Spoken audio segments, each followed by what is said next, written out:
Hello दोस्तों, स्वागत है आप सभी का हमारे चैनल हिंदी साहित्य साधना में।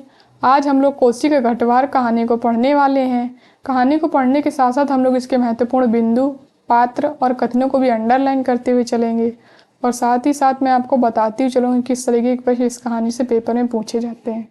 तो चलिए वीडियो को स्टार्ट करते हैं। कोसी के घटवार कहानी का प्रकाशन 1957 ईस्वी में हुआ था। इसके रचनाकार हैं शेखर जोशी। इस कहानी का प्रकाशन कल्पना पत्रिका में हुआ था और ये कहानी कोसी के घटवार कहानी संग्रह में संकलित है। चलिए हम लोग कहानी को पढ़ना स्टार्ट करते हैं। अभी खप्पर में 1/4 से भी अधिक गेहूं शेष था। खप्पर में हाथ डालकर उसने व्यर्थ ही उल्टा पलटा और चक्की के पाटों के वृत्त में फैले हुए आटे को झाड़कर एक ढेर बना दिया। बाहर आते आते उसने फिर एक बार और खप्पर में झांक कर देखा, जैसे यह जानने के लिए इतनी देर में कितनी पिसाई हो चुकी है, परंतु अंदर की मिकदार में कोई विशेष अंतर नहीं आया था। खस खस की ध्वनि के साथ अत्यंत धीमी गति से ऊपर का पार्ट चल रहा था। घट का प्रवेश द्वार बहुत कम ऊंचा था। खूब नीचे तक झोंककर वह बाहर निकला। सर के बालों और बाहों पर आटे की एक हल्की सफ़ेद परत बैठ गई थी। खंबे का सहारा लेकर वह बुदबुदाया, जा साला, सुबह से अब तक 10 पसेरी भी नहीं हुआ। सूरज कहाँ का कहाँ चला गया। कैसी अनहोनी बात। ये कथन पेपर में पूछा जा चुका है। बात अनहोनी तो है ही। जेठ बीत रहा है, आकाश में कहीं बादलों का नाम निशान नहीं। आने वर्षों तक अब तक लोगों की धान रोपाई पूरी हो जाती थी, तो जेठ तक धान रोपाई पूरी हो जाती थी। पर इस साल नदी नाले सब सूखे पड़े हैं। खेतों की सिंचाई तो दरकिनार, बीज की क्यारियां सूखी जा रही हैं। छोटे नाले गूलों के किनारे के घट महीनों से बंद हैं। कोसी के किनारे है गुसाई का यह घट, पर इसकी चाल भी ऐसी है कि लद्दू घोड़े की चाल को मात देती है। तो गुसाई का घट कोसी नदी के किनारे पर है। चक्की के निचले खंड में छिछर छिछर की आवाज के साथ पानी को काटती हुई मथानी चल रही थी। कितनी धीमी आवाज। तो मथानी की आवाज छिछर छिछर। ये ध्वनि युग में पेपर में अब पूछे जाते हैं। पेपर में पूछा भी गया था ये। अच्छे खाते पीते वालों के घर में दही की मथानी से ज्यादा शोर करती है। इस मथानी का शोर वह शोर होता था कि आदमी को अपनी बात नहीं सुनाई देती थी, और अब तो भले नदी पार कोई बोले तो यह बात यहाँ सुनाई दे जाए। छप छप छप। पुरानी फौजी पैंट को घुटनों तक मोड़कर गोसाई पानी की गूल के अंदर चलने लगा। कहीं कोई सुराख निकास हो तो बंद कर दे, एक बूंद पानी भी बाहर न जाए। बूंद बूंद की कीमत है इन दिनों। प्रायः आधा फलांग चलकर वह बांध पर पहुंचा। नदी की पूरी चौड़ाई को घेर कर पानी का बहाव घट की गूल की ओर मोड़ दिया गया था। किनारे की मिट्टी घास लेकर उसने बांध में 1-2 स्थान पर निकास बंद किया और फिर गूल के किनारे किनारे चलकर घट पर आ गया। अंदर जाकर उसने फिर पाटों के व्रत में फैले हुए आटे को बुहार कर ढेरी में मिला दिया। खप्पर में अभी थोड़ा बहुत गेहूं शेष था। वह उठकर बाहर आया। दूर रास्ते पर एक आदमी अग सर पर पिसान रखे उसकी ओर आ रहा था। गोसाई ने उसकी सुविधा का ख्याल कर वहीं से आवाज दे दी, है हो, यहाँ लंबर देर में आएगा। 2 दिन का पिसान अभी जमा है, ऊपर उमेद सिंह के घट में देख लो। ये कथन इम्पोर्टेंट है। उस व्यक्ति ने मुड़ने से पहले एक बार और प्रयत्न किया। खूब ऊंचे स्वर में पुकार कर बोला, जरूरी है जी, पहले हमारा लंबर नहीं लगा दोगे? गुस्साए होठों ही होठों में मुस्कुराया। साला कैसा चीखता है, जैसे घट की आवाज इतनी हो कि मैं सुन ना सकूं। कुछ कम ऊंची आवाज में उसने हाथ हिलाकर उत्तर दिया, यहाँ जरूरी का भी बाप रखा है जी, तुम ऊपर चले जाओ। वह आदमी लौट गया। छांव में बैठकर गोसाई ने लकड़ी के जलते कुंदे को खोदकर चिलम सुलगाई और गुड़ गुड़ करता हुआ धुआं उड़ाता रहा। खस्सर खस्सर चक्की का पार्ट चल रहा था। तो चक्की के पार्ट की आवाज थी खस्सर खस्सर। किट किट किट किट। खप्पर से दाने गिराने वाली चिड़िया पार्ट पर टकरा रही थी। तो चुप। दाने गिराने वाली चिड़िया की आवाज थी वो किट किट किट थी। चिच्चर चिच्चर की आवाज के साथ मथानी पानी को काट रही थी और कहीं कोई आवाज नहीं। कोसी के बहाव में भी कोई ध्वनि नहीं। रेती पाथरों के बीच में टखने टखने पत्थर भी अपना सर उठाए आकाश को निहार रहे थे। दोपहरी ढलने पर भी इतनी तेज धूप, कहीं चिड़ैया भी नहीं, किसी प्राणी का प्रिय अप्रिय स्वर नहीं। सूखी नदी के किनारे बैठा गोसाई सोचने लगा, क्यों उस व्यक्ति को लौटा दिया। लौट तो वह जाता ही। घट के अंदर टच पड़े पिसान के थैलों को देखकर दो चार क्षण की बातचीत का आसरा होता। कभी कभी गोसाई को यह अकेलापन काटने लगता। सूखी नदी के किनारे का यह अकेलापन नहीं, जिंदगी भर साथ देने के लिए जो अकेलापन उसके द्वार पर धरना देकर बैठ गया है, वही जिसे वह अपना कह सके। ऐसा किसी प्राणी का स्वर उसके लिए नहीं, पालतू कुत्ते बिल्ली का स्वर भी नहीं। क्या ठिकाना ऐसे मालिक का जिसके घर द्वार नहीं, बीवी बच्चे नहीं, खाने पीने का ठिकाना नहीं। घुटनों तक उठी पुरानी फौजी पैंट के मोड़ को गोसाई ने खोला। गूल में चलते हुए थोड़ा भाग भीग गया था, पर इस गर्मी में उसे भीगी पैंट की शीतलता अच्छी लगी। पैंट की सलवटों को ठीक करते करते गोसाई हुक्के की नली से मुंह हटाया। उसके होठों में बाएं कोने पर हल्की सी मुस्कान उभर आई। बीती बातों की याद गोसाई सोचने लगा। इसी पैंट की बदौलत यह अकेलापन उसे मिला। नहीं, याद करने को मन नहीं करता। बहुत पुरानी बातें वह भूल गया था, पर हवलदार साहब की पैंट की बात उसे नहीं भूलती। ऐसी ही फौजी पैंट पहनकर हवलदार धर्म सिंह आया था। लॉन्ड्री की धुली नोकदार क्रीज वाली पैंट, वैसी ही पैंट पहनने की महत्वाकांक्षा लेकर गोसाई फौज में गया था। तो वो इस फौजी पैंट के लिए फौज में भर्ती हुआ था, पर फौज से लौटा तो पैंट के साथ साथ जिंदगी का अकेलापन भी उसके साथ आ गया। पैंट के साथ और भी कितनी स्मृतियां संबद्ध हैं। उस पार की छुट्टियों की बात। कौन सा महीना, बैशाख ही था, पर सर पर क्रॉस खुखरी के क्रेस्ट वाली काली किस्तीनुमा टोपी को तिरछा रखकर फौजी वर्दी वह पहली बार एनुअल लीव पर घर आया तो चीड़ वन की आग की तरह खबर इधर उधर फैल गई। बच्चे बूढ़े सभी उससे मिलने आए थे। चाचा का गोट एकदम भर गया था, ठसा ठस भर गया था। बिस्तर की नई एकदम साफ जगमग लाल नीली धारियों वाली दरी आंगन बिछानी पड़ी थी लोगों को बिठाने के लिए। खूब याद है आंगन का गोबर दरी में लग गया था। बच्चे बूढ़े सभी आए थे। सिर्फ चना गुड़ यह हल्द्वानी की तमाकू का लोभ नहीं था। कल के घर शर्मीले गोसाई को इस नए रूप में देखने का कौतूहल भी था, पर गोसाई की आंखें उस भीड़ में जिसे खोज रही थी वह वहां नहीं थी। नाला पार के अपने गांव से भैंस की कटिया को खोजने के बहाने दूसरे दिन लक्ष्मा आई थी, पर गुसाई उस दिन उससे मिल ना सका। गांव के छोकरे ही गुसाई की जान को बवाल हो गए थे। बुढ़े नरसिंह प्रधान उन दिनों ठीक कहते थे। आजकल गोसाई को देखकर सुबनिया का लड़का भी अपनी फटी घेर की टोपी को तिरछी पहनने लग गया है। दिन रात बिल्ली के बच्चों की तरह छोकरे उसके पीछे लगे रहते, सिगरेट बीड़ी या गपशप के लोभ में। एक दिन बड़ी मुश्किल से मौका मिला था उसे लक्ष्मा को पात पतेल के लिए खेत जंगल जाते देखकर। वह छोकरों से काकंड के शिकार का बहाना बनाकर अकेले जंगल को चल दिया था।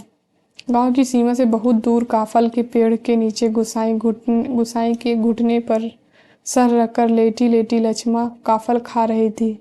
पके गदराए गहरे लाल लाल काफल। खेल खेल में काफलों की छीना झपटी करते हुए गोसाई ने लक्ष्मा की मुट्ठी भींच दी थी। टप टप काफलों का गाढ़ा लाल रस उसकी पैंट में गिर गया था। लक्ष्मा ने कहा था, इसे यहीं रख जाना, मेरी पूरी बाह की कुर्ती इसमें निकल आएगी। वह खिलखिलाकर अपनी ही बात पर स्वयं हंस दी।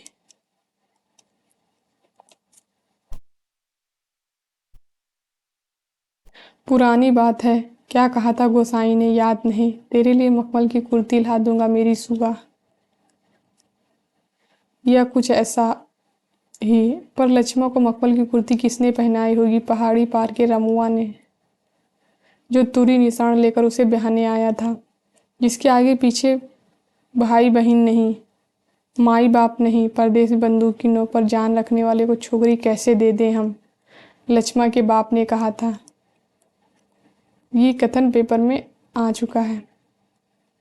उसका मन जानने के लिए गोसाई ने टेढ़े तिरछी बात चलवाई थी। उसी साल मंगसिर की एक ठंडी उदास शाम को गोसाई की यूनिट के सिपाही किशन सिंह ने क्वार्टर मास्टर स्टोर के सामने खड़े खड़े उससे कहा था, हमारे गांव के राम सिंह ने जिद की, तभी छुट्टियां बढ़ानी पड़ी। इस साल उसकी शादी थी। खूब अच्छी औरत मिली है यार, शक्ल सूरत भी खूब है, एकदम पटाखा, बड़ी हंसमुख है। तुमने तो देखा ही होगा, तुम्हारे गांव के नज़दीक ही है, लक्ष्मा लक्ष्मा कुछ ऐसा ही नाम है। गोसाई को याद नहीं पड़ता कौन सा बहाना बनाकर वह किशन सिंह के पास से चला गया था। रम डे था उस दिन।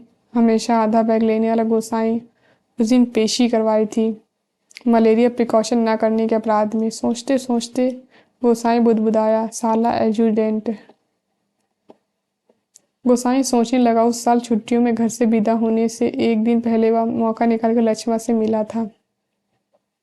गंगनाथ जी की कसम, जैसा तुम कहोगे मैं वैसा ही करूंगी, आंखों में आंसू भरकर लक्ष्मा ने कहा था। वर्षों से वह सोचता आया, कभी लक्ष्मा से भेंट होगी तो वह अवश्य कहेगा कि गंगनाथ का जागर लगाकर प्रायश्चित जरूर कर ले। देवी देवताओं की झूठी कस्में खाकर उन्हें नाराज करने से क्या लाभ। जिस पर भी गंगनाथ का कोप हुआ वह कभी फल फूल नहीं पाया। पर लक्ष्मा से कब भेंट होगी वह नहीं जानता। लड़कपन से संगी साथी नौकरी चाकरी के लिए मैदानों में चले गए हैं। गांव की ओर जाने का उसका मन नहीं होता। लक्ष्मा के बारे में किसी से पूछना उसे अच्छा नहीं लगता। जितने दिन नौकरी रही वह पलटकर अपने गांव नहीं आया। एक स्टेशन से दूसरे स्टेशन का वॉलंटियर ट्रांसफर लेने वालों की लिस्ट में नायक गोसाई सिंह का नाम ऊपर आता रहा। लगातार 15 साल तक उसने वॉलंटरी ट्रांसफर वह लेता रहा। पिछले साल बैसाख में वह लौटा, 15 साल बाद लौटा। रिजर्व में आने पर काले बालों को लेकर गया था, खिचड़ी बाल लेकर लौटा। लक्ष्मा का हट उसे अकेला बना गया। आज इस अकेलेपन में कोई होता जिसे गोसाई अपनी जिंदगी की किताब पढ़कर सुनाता। शब्द शब्द, अक्षर अक्षर, कितना देखा, कितना सुना, कितना अनुभव किया है उसने। पर नदी किनारे यह तपती रेत, पंचक्की की खटर पटर और मिहल की छाया में ठंडी चिलम को निष्प्रयोजन गुड़गुड़ाता गोसाई, और चारों ओर अन्य कोई नहीं, एकदम निर्जन, निस्तब्ध, सुनसान। एकाएक गोसाई का ध्यान टूटा। सामने पहाड़ी के नीचे पगडंडी से सर पर बोझा लिए एक नारी आकृति उसी ओर चली आ रही थी। गोसाई ने सोचा वहीं से आवाज देकर उसे लौटा दे। कोसी के चिकने काई लगे पत्थरों पर कठिनाई से चलकर उसे वहां तक आकर केवल निराश लौट जाने को क्यों आप बाध्य करे। दूर से चिल्ला चिल्ला कर पिसान स्वीकार करवाने वाले लोगों की आदत से वह तंग आ चुका था। इस कारण आवाज देने को उसका मन नहीं हुआ। वह आकृति अब तक पगडंडी छोड़कर नदी के मार्ग में पहुंच चुकी थी। चक्की की बदलती आवाज को पहचानकर गोसाई घट के अंदर चला गया। खप्पर का नाच समाप्त हो चुका था। खप्पर में एक कम अन्न वाले दाने थैले को उलटकर उसने अन्न का निकास रोकने के लिए काठ की चिड़िया को उल्टा कर दिया। किटकिट का स्वर बंद हो गया। वह जल्दी जल्दी आटे को थैले में भरने लगा। घट के अंदर मथाने की छिछर की आवाज भी अपेक्षाकृत कम सुनाई दे रही थी। केवल चक्की ऊपर वाले पार्ट की घिसटती हुई घरघराहट का हल्का धीमा संगीत चल रहा था। तभी गोसाई ने सुना और अपनी पीठ के पीछे घट के इस दौर पर इस संगीत से भी मधुर एक नारी का कंठस्वर, कब बारी आएगी जी, रात की रोटी के लिए भी आटा नहीं है। सर पर पिसान रखे हुए एक स्त्री उससे यह पूछ रही थी। गोसाई को उसका स्वर परिचित सा लगा। चौंक कर उसने पीछे मुड़कर देखा। कपड़े में पिसान ढीला बंधा होने के कारण बोझ का एक सिरा उसके मुंह के आगे आया था। गोसाई उसे ठीक से नहीं देख पाया, लेकिन तब भी उसका मन जैसे आशंकित हो उठा। अपनी शंका का समाधान करने के लिए वह बाहर आने को मुड़ा, लेकिन तभी फिर अंदर जाकर पिसान के थैलों को इधर उधर रखने लगा। काठ की चिड़िया किटकिट बोल रही थी और उसकी गति के साथ गोसाई को अपने हृदय की धड़कन का आभास हो रहा था। घट के छोटे कमरों में चारों ओर केवल पड़े हुए अन्न का चूर्ण फैल रहा था, जो अब तक गुसाई के पूरे शरीर पर छा गया था। इस कृत्रिम सफेदी के कारण वह वृद्ध सा दिखाई दे रहा था। स्त्री ने उसे नहीं पहचाना। उसने दोबारा वही शब्द दोहराए। अब वह अब भी तेज धूप में बोझा सर पर रखे हुए गुसाई का उत्तर पाने को आतुर थी। शायद नकारात्मक उत्तर मिलने पर वह उल्टे पांव किसी अन्य चक्की का सहारा लेती। दूसरी बार प्रश्न को गोसाई न टाल पाया, उत्तर देना ही पड़ा। यहाँ पहले ही टीला लगा है, देरी तो होगी ही, उसने दबे दबे स्वर में कहा। स्त्री ने किसी प्रकार की अनुनय विनय नहीं की। शाम के आटे का प्रबंध करने के लिए वह दूसरी चक्की का सहारा लेने को लौट पड़ी। गोसाई झुककर घट से बाहर निकला। मुड़ते समय स्त्री की एक झलक देखकर वह उसका संदेह विश्वास में बदल गया था। हताश सा वह कुछ क्षणों तक उसे जाते हुए देखता रहा और फिर अपने हाथों तथा सिर पर गिरे हुए आटे को झाड़कर एक दो कदम आगे बढ़ा। उसके अंदर की किसी अज्ञात शक्ति ने जैसे उसे वापस जाती हुई स्त्री को बुलाने को बाध्य कर दिया। आवाज देकर उसे बुला लेने को उसने मुंह खोला, परंतु आवाज न दे सका। एक झिझक, एक असमर्थता थी जो उसका मुंह बंद कर रही थी। वह स्त्री नदी तक पहुंच चुकी थी। गोसाई के अंतर में तीव्र इथल पुथल मच गई। इस बार आवेग इतना तीव्र था कि वह स्वयं को नहीं रोक पाया। लड़खड़ाती आवाज में उसने पुकारा, लक्ष्मा। घबराहट के कारण वह पूरे जोर से आवाज नहीं दे पाया था। स्त्री ने यह आवाज नहीं सुनी। इस बार गोसाई ने स्वस्थ होकर पुनः पुकारा, लक्ष्मा। लक्ष्मा ने पीछे मुड़कर देखा।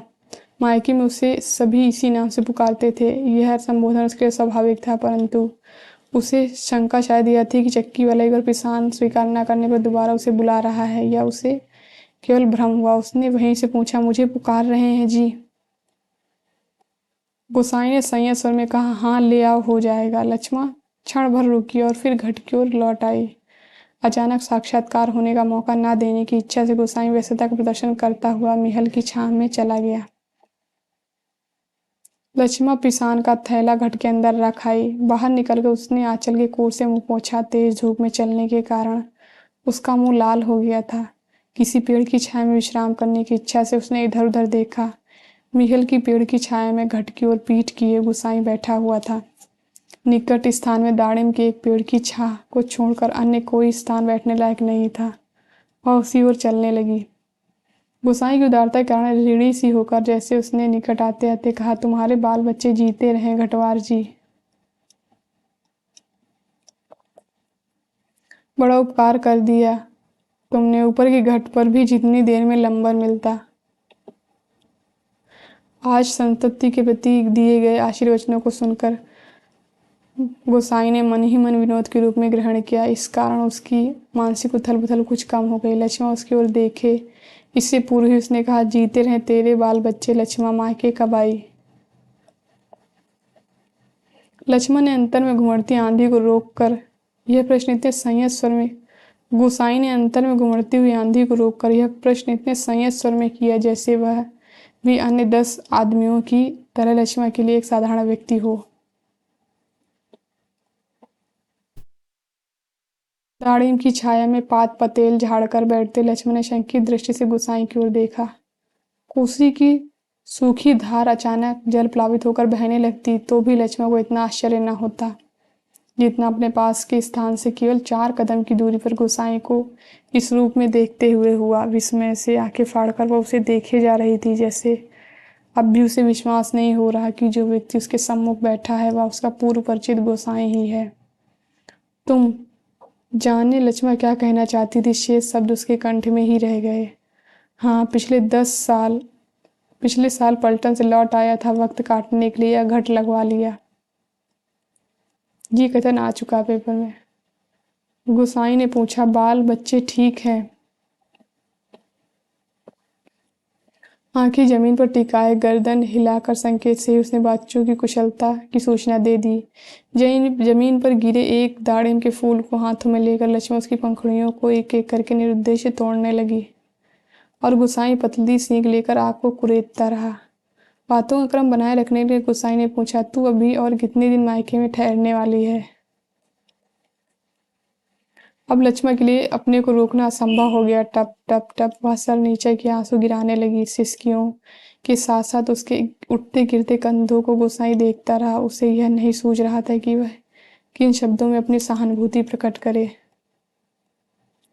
इतनी देर बाद वह सहसा गोसाई का ध्यान लक्ष्मण के शरीर की ओर गया। उसके गले में चरेव, सुहाग चिन्ह। ये प्रश्न पेपर में पूछा जाता है कि चरेव क्या है, तो ये सुहाग चिन्ह है। ये पेपर में कई बार प्रश्न पूछा जा चुका है। चरेव नहीं था, नहीं सुहाग चिन्ह नहीं था। हतप्रभ सा गोसाई उसे देखता रहा। अपनी व्यवहारिक अज्ञानता पर उसे बेहद झुलझुलाहट हो रही थी। आज अचानक लक्ष्मण से भेंट हो जाने पर वह उन सब बातों को भूल गया था जिन्हें वह कहना चाहता था। इन क्षणों में वह केवल मात्र श्रोता बनकर रह जाना चाहता था। गोसाई की सहानुभूतिपूर्ण दृष्टि पाकर लक्ष्मण आंसू पोंछती हुई अपना दुखड़ा रोने लगी। जिसका भगवान नहीं होता उसका कोई नहीं होता। जेठ जेठानी से किसी तरह पिंड छुड़ाकर यहाँ माँ की बीमारी में आई थी। वह भी मुझे छोड़कर चली गई। एक अभागा मुझे रोने को रह गया है, उसी के लिए जीना पड़ रहा है, नहीं तो पेट पर पत्थर बांधकर कहीं डूब मरती, जंजाल कटता। ये कथन पेपर में पूछा जा सकता है। यहाँ काका काकी के साथ रह रही हो? गोसाई ने पूछा। मुश्किल पड़ने पर किसी का कोई नहीं होता जी। बाबा की जायदाद पर उनकी आंखें लगी हैं। सोचते हैं कहीं मैं हक न जमा लूं। मैंने साफ साफ कह दिया, मुझे किसी का कुछ लेना देना नहीं। जंगलात का लीसा ढो ढो कर अपनी गुजर कर लूंगी। किसी की आंख का कांटा ना बन नहीं रहूंगी।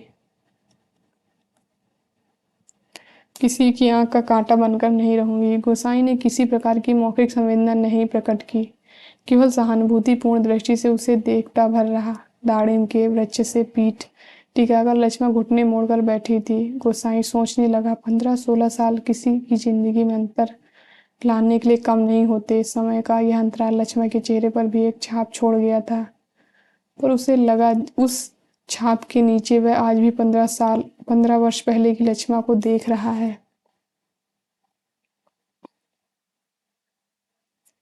कितनी तेज धूप है इस साल। लक्ष्मण का सर उसके कानों में पड़ा। प्रसंग बदलने के लिए जैसे लक्ष्मण ने यह बात जानबूझकर कही हो।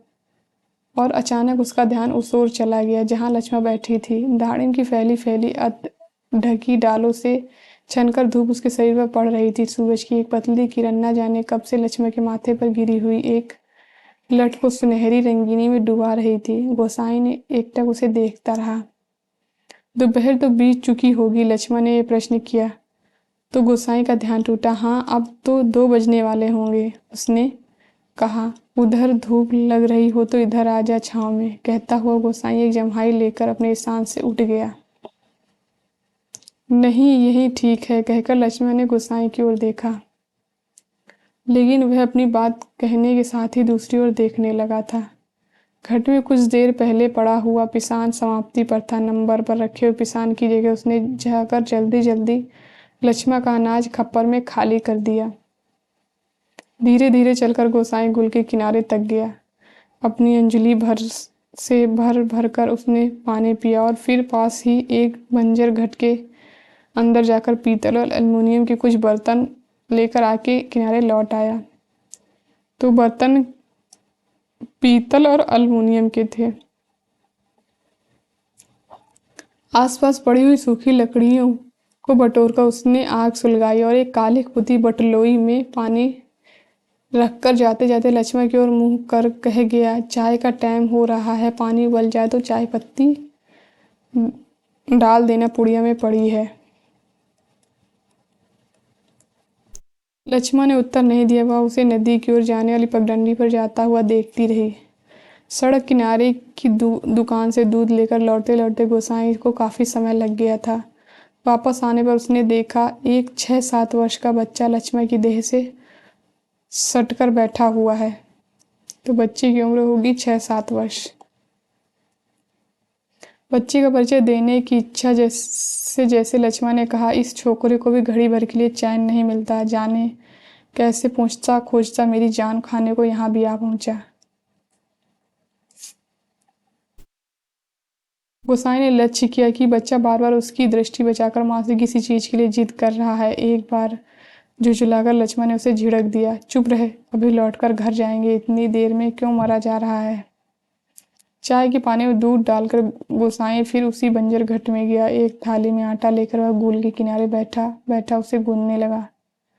मिहल के पेड़ की ओर आते समय उसने साथ में एक दो बर्तन और ले लिए। लक्ष्मण ने बटलोई में दूध चीनी डालकर चाय तैयार कर दी थी। एक गिलास, एक एनिमल का मग और एक एल्युमिनियम के मैस्टीन में गोसाई ने चाय डालकर अपने आपस में बांट ली और पत्थरों से बने बेढंगे चूल्हे के पास बैठकर रोटियां बनाने का उपक्रम करने लगा।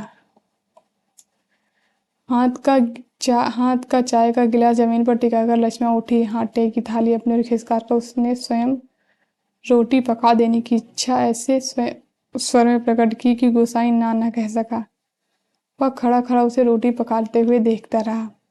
गोल गोल डिबिया सरीखी रोटियां चूल्हे में खेलने लगी। वर्षों बाद गोसाई ने ऐसी रोटियां देखी थी जो अनिश्चित आकार की फौजी लंगर की चपातियां। यह स्वयं उसके हाथ से बनी बेडौल रोटियों से एकदम भिन्न थी। आटे की लोई बनाते समय लक्ष्मण के छोटे छोटे हाथ बड़ी तेजी से घूम रहे थे। कलाई में पहने हुए चांदी के कड़े जब आपस में टकरा जाते तो खन्न खन्न का एक अत्यंत मधुर स्वर निकलता। चक्की के पाट पर टकराने वाली काठ की चिड़ियों का स्वर कितना नीरस हो सकता है, यह गोसाई ने आज पहली बार अनुभव किया। किसी काम से वह बंजर घट की ओर गया और बड़ी देर तक खाली बर्तन डिब्बों को उठाता रखता रहा। वह लौट कर आया तो लक्ष्मण रोटी बनाकर बर्तनों को समेट चुकी थी और आटे में सने हाथों को धो रही थी। गोसाई ने बच्ची की ओर देखकर कहा। वह दोनों हाथ में चाय का मग थामे टकटकी लगाकर गोसाई को देखे जा रहा था।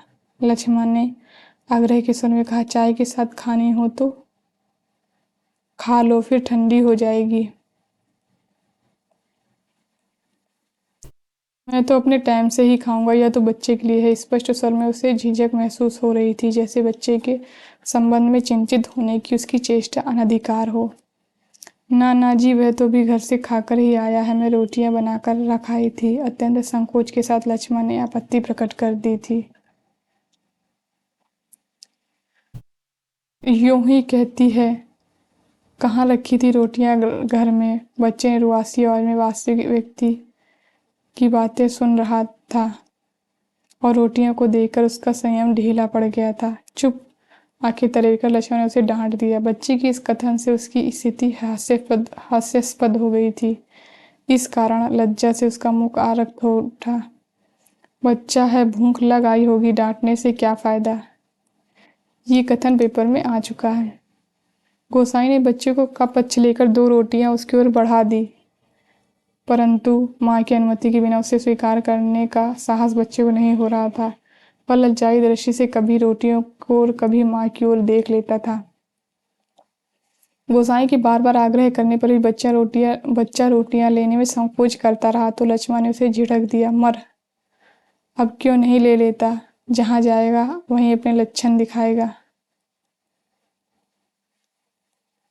इससे पहले कि बच्चा रोना शुरू कर दे, गोसाई ने रोटी के ऊपर एक टुकड़ा गुड़ का रखकर बच्चे के हाथ में दे दिया। भरी भरी आंखों से इस अनोखे मित्र को देखकर बच्चा चुपचाप रोटी खाने लगा और गोसाई कौतुकपूर्ण दृष्टि से उसके हिलते हुए होठों को देखता रहा।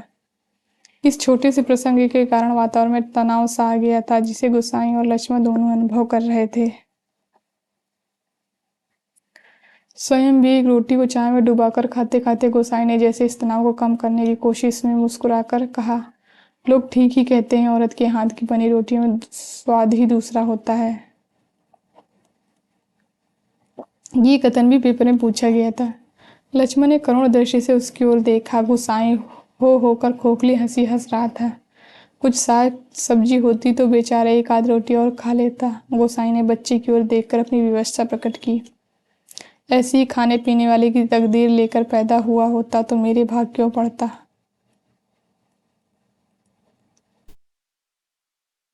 दो दिन से घर में तेल नमक नहीं है। आज थोड़े पैसे मिले हैं, आज ले जाऊंगी कुछ सौदा। हाथ से अपनी जेब टटोलते हुए गोसाई ने संकोचपूर्ण स्वर में कहा, लक्ष्मा। लक्ष्मण ने जिज्ञासा से उसकी ओर देखा। गोसाई जेब से एक नोट निकालकर उसकी ओर बढ़ाते हुए कहा, ले, काम चलाने के लिए रख ले, मेरे पास अभी और हैं। परसों दफ्तर से मनी ऑर्डर आया था। नहीं नहीं जी, काम तो चल ही रहा है, मैं इस मतलब से थोड़ी ही कह रही थी। यह तो बात चली थी तो मैंने कहा, कहकर लक्ष्मण ने सहायता लेने से इनकार कर दिया। गोसाई को लक्ष्मण का यह व्यवहार अच्छा नहीं लगा। रूखी आवाज में वह बोला, दुख तकलीफ के वक्त ही आदमी आदमी के काम नहीं आया तो बेकार है साला। ये कथन इम्पोर्टेंट है। कितना कमाया, कितना फूका हमने इस जिंदगी में, कोई हिसाब, पर क्या फ़ायदा, किसी के काम नहीं आया। इसमें आसान की बात क्या बात है, पैसा तो मिट्टी है साला, किसी काम नहीं आया तो मिट्टी, एकदम मिट्टी। परंतु गोसाई के इस तरह के बावजूद भी लक्ष्मा अड़ी रही। बच्चे के सिर पर हाथ फेरते हुए उसे दार्शनिक गंभीरता से कहा, गंगनाथ दाहिने रहें तो भले बुरे दिन निभ ही जाते हैं जी। पेट का क्या है, घट के खप्पर की तरह जितना डालो कम हो जाए। अपने पराये प्रेम से हंस बोल दें तो वह बहुत है दिन काटने के लिए।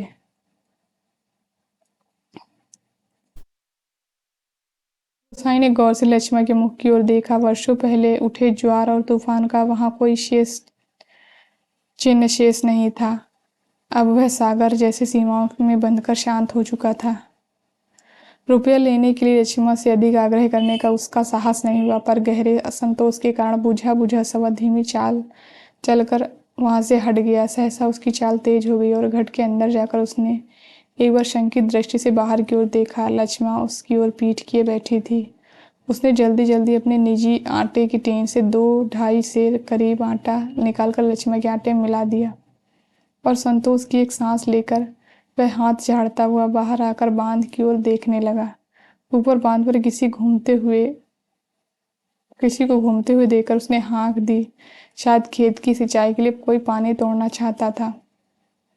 बांध की ओर जाने से पहले वह एक बार लक्ष्मण के निकट गया। पिसान पिस जाने की सूचना उसे देकर वापस लौटते हुए फिर ठिठक कर खड़ा हो गया। मन की बात कहने में जैसे उसे झिझक हो रही है। अटक अटक कर वह बोला, लक्ष्मण। लक्ष्मण ने सिर उठाकर उसकी ओर देखा। गोसाई ने चुपचाप अपनी ओर देखते हुए पाकर उसे संकोच होने लगा। वह न जाने क्या कहना चाहता था। इस बात की आशंका से उसके मुंह का रंग अचानक फीका होने लगा। पर गोसाई ने झिझकते हुए केवल इतना कहा, कभी 4 पैसे जुड़ जाए तो गंगनाथ का जागर लगाकर भूल चूक की माफी मांग लेना। ये कथन भी पेपर में आ चुका है। भूत परिवार वालों को देवी देवता के कोप से बचा रहना चाहिए। लक्ष्मण की बात सुनने के लिए वह नहीं रुका।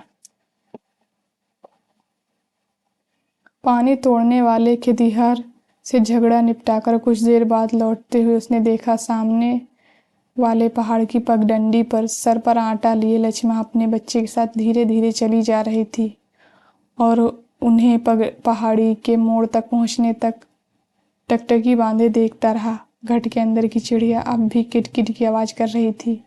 चक्की का पाट खिस्सर खिस्सर चल रहा था और मथाने की पानी काटने की आवाज आ रही थी और कोई स्वर नहीं, सब सुनसान निस्तब्ध।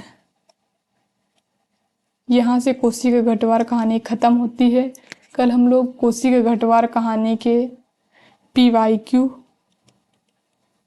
और MCQ को सॉल्व करेंगे।